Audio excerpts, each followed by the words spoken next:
Welcome to the Tear Talk podcast with author, coach, and speaker MaShani Allen. Known as the Golden Scribe, MaShani has over 2 decades of writing experience, and her passion for the craft has given her the opportunity to impart wisdom, affirmation, hope, and confidence into many.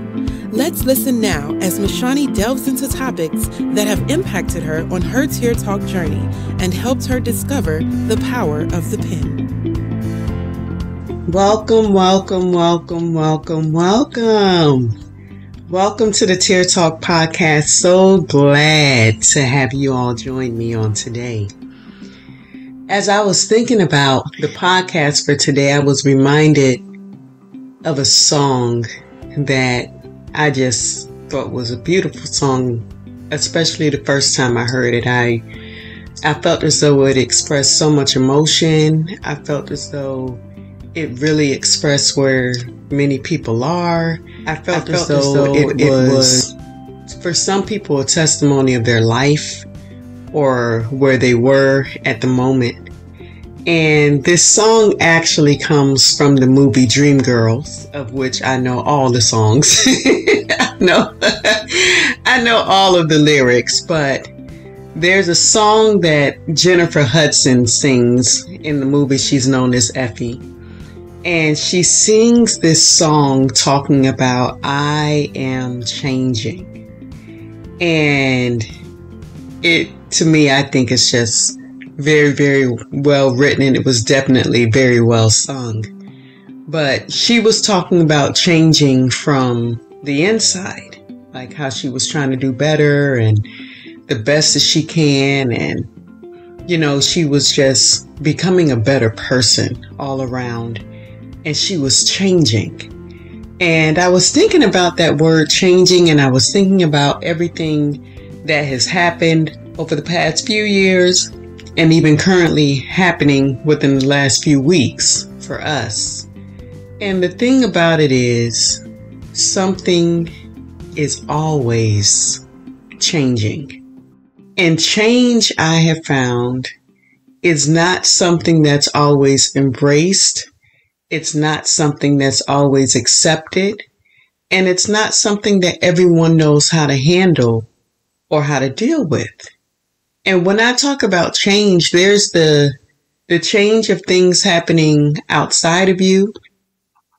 There's the things that are happening around you. There's change that's happening within you. It can be an inward work, or it can be within you, like within your body. But change is something that is always happening. We are always changing. And I have found that in some circumstances, certain standards never shift and change, and it makes it challenging, it makes it difficult, it makes it hard for some people, because some standards don't bend to change. Some standards don't embrace change, and it causes people to sometimes not know where they fit or where they belong. And I have, for the past few weeks, I have been updating different journals. Like most of you all who have been following me know that I have multiple types of journals. And I was talking to multiple friends yesterday, and one friend, I mentioned to her how my whole life has been written and recorded from 2005 to present day. So that's like 17 years, if my math is correct. That's like 17 years of journals, 17 years of changes, 17 years of changing. And I have been making some of my journals electronic. I can't do the daily journal because that's just going to be too much work. But I have different types of journals. I have like a dream journal. I have a revelation journal. I have a download journal. And I've been updating those, and I've been making them electronic. And I've been able to see through my writing how much I've been changing. And I'm thankful that a lot of the changing has been for the better. It's been an inward work. It's been a character work. It's been a confidence work. It's been a reflection work. But I understand also that I've also been changing in other ways. And some would see that as not good. We live in a world where size and shape and different things like that cause people to have opinions and ideas and perceptions. And the truth of the matter is sometimes our bodies are set up to change. And we don't always like how that feels, how that looks, what that can cause people to perceive about us. But there has to come a point that even in our changing, that we give ourselves grace and we embrace the changes. And when I was thinking about change and things changing, I understand that sometimes things change from our control, and then sometimes things change outside of our control. That can be really hard, and that can be really difficult. Our lives can change and cause us to go into places and spaces that we never imagined without our permission. It can be a result of what's been added to our life, and it also can be a result of what's been taken from our life. And I don't know if we really have a society that has created and embraced and prepared us to know how to handle the world changing and us changing. And as I was thinking about this word changing, and y'all know me and Webster are BFFs, so I'm going to go share with you the definition. The word changing means to become different. It also means to undergo transformation, transition, or substitution.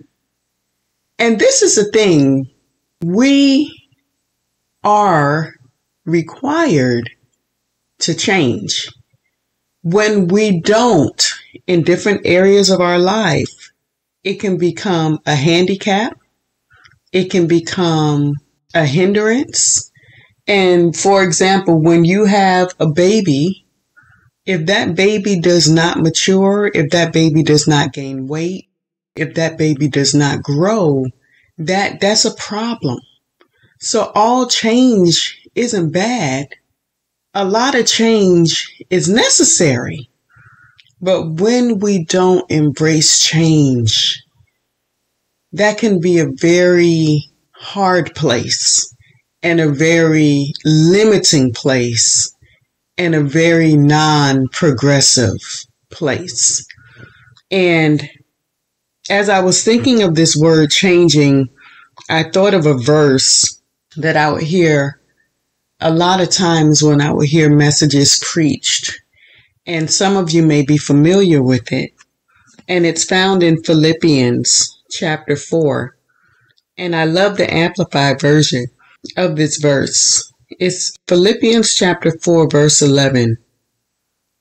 He says, "Not that I am implying that I was in personal want, for I have learned how to be content, satisfied to the point where I am not disturbed or disquieted in whatever state I am."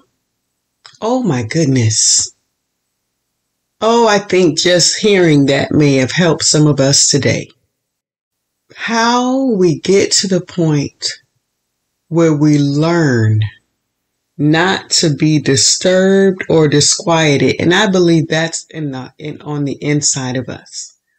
Whatever state that we are in. Then he goes on to say, "I know how to be abased and live humbly in straitened circumstances. And I also know how to enjoy plenty and live in abundance. I have learned in any and all circumstances The secret of facing every situation, whether well-fed or going hungry, having a sufficiency and enough to spare, or going without and being in want, I have strength for all things in Christ who empowers me. We have to learn how to be content. We have to learn how to embrace things changing. It is not something that is automatic. It is not something that it's something that has to be learned. And interestingly, as I have been recording these different journals that share or express different times and different seasons and different moments of my life, as I look back over them, I can see where I have learned how to embrace change. I have learned how to accept that I am changing. I have learned how to give myself grace through the changes. And one of the journals that I am transcribing is actually the Tear Talk journey. When I first wrote Tear Talk, I had a private Facebook group, and for 3 months, we would go through the Tear Talk book, what I call the Tear Talk journey. And every day online in this private group, we would have our writing prompts. And it helped us and motivated us and actually empowered us to write in our own journals, but actually to go a step beyond that, to sometimes write our entries within the group. And I had not looked at that journal in some years, but I just really felt as though I needed to have it electronic. And when I looked at that journal, I realized that I had written a poem in the book or in the journal that I didn't have any place but the journal. And I ended up sharing the poem with some people, and it really touched them in a very, very special place. And I wanted to share this poem with you all as well. But even as I'm thinking about what I wrote, I realized that this poem was a statement of me giving myself permission to change, giving myself permission to embrace the changing that I was experiencing. And I want to encourage you all to embrace the changing that you are experiencing, what is happening within you, around you, outside of your control. Find your path of learning to be content.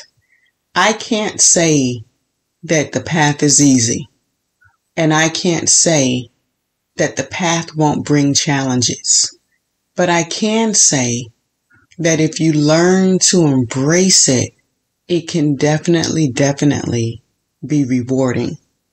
So this poem I wrote was actually January 8th, 2019. And this is what I said. My pen is my axis. My tears are my ink. In this season, I give my heart permission to speak. I wonder what they will say. I wonder what they will share. I wonder if they will go beyond truth and speak dare. I will not hold back. I release the control, for as they flow, they will shape and they will mold. Oh, what a journey that is in store for me, my tears will speak and create a freer me. Oh my gosh. Oh, when I saw that poem, that poem allowed me to express the things that were on my heart, and in doing so, it allowed me to embrace that I was changing. I was changing. I was changing. And I am so thankful that I have recorded that change. And I'm still recording that change. And that it does something to me. Like I tell people all the time, there is nothing like your own handwriting.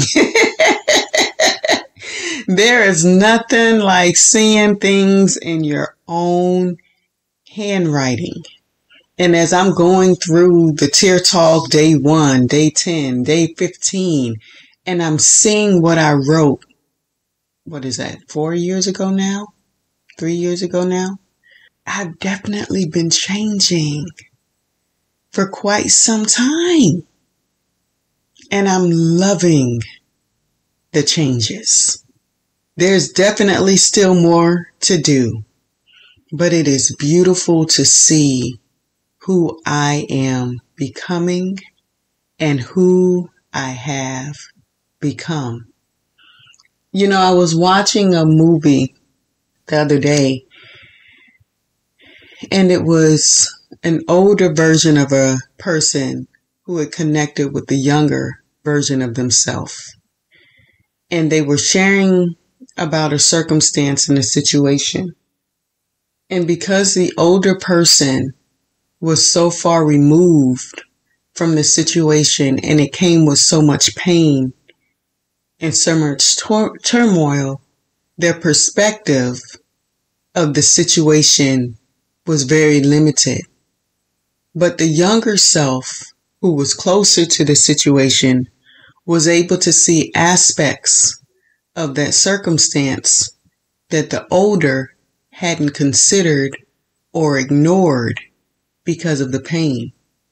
But his willingness to listen to his younger self allowed him to change his heart and his perspective and his view. And that's one reason why I enjoy journaling, and I'm constantly talking about the power of the pen. Because as we change, and as we are changing, sometimes we miss the details. Sometimes we miss points that are important, that can help shift and help change the narrative. But if we are willing to write and to express ourselves, we can capture that. And in times, we can go back to that and allow us to remember, so our hearts aren't postured or positioned wrongly as time goes on. Again, the chapter that I read to you in Philippians, he said that this was something that he had learned. And he described being in a really good place, and he also described being in not so good of a place. But the places didn't determine the posture and the position of his heart. So in all of our changing, our greatest change should be that our heart posture and our heart position is constantly trusting, hoping, and believing in God. When that is the position that we choose, regardless of the changes around us, and even the ones that happen to us, we can find a place of being content. We can find a state of being satisfied. We can find a posture of Thanksgiving. And it's funny because I remember when I was living in Chicago and I didn't have a car and I had to walk in the snow. Had to catch the bus, and I had to catch the bus to the mall and then walk to my job. And sometimes I would get a ride and sometimes I wouldn't. And I remember days when I would literally just have my worship music on and I would be singing my heart out while I was walking. I remember one time I was at the bus stop. I was praising so hard. The people, and I was singing my little heart out. The people was driving by looking like, is she okay? Because I was having a straight praise party and a concert while it was cold and snowing. But I did not allow my circumstances to determine my joy. I did not allow my circumstances to determine my Thanksgiving. I did not allow my circumstances to determine my appreciation. And I think in all of our changing, that is one of the purposes of the journey. That's what we have to come to learn. And I'm not saying that this is going to be easy, but I think we should at least try and put an effort in to learn, no matter how much changing is happening around us, that the greatest change should be happening within us. And that is to be content in our God. I pray that this Tear Talk has blessed you and that the next time that you see that a Tear Talk podcast has loaded, that you decide to press play. Thank you for joining the Tear Talk podcast. You can purchase today's featured t-shirt and learn more about MaShani by visiting MaShaniAllen.com. Also, check out her exclusive line of custom journals at bit.ly/The Golden Scribe.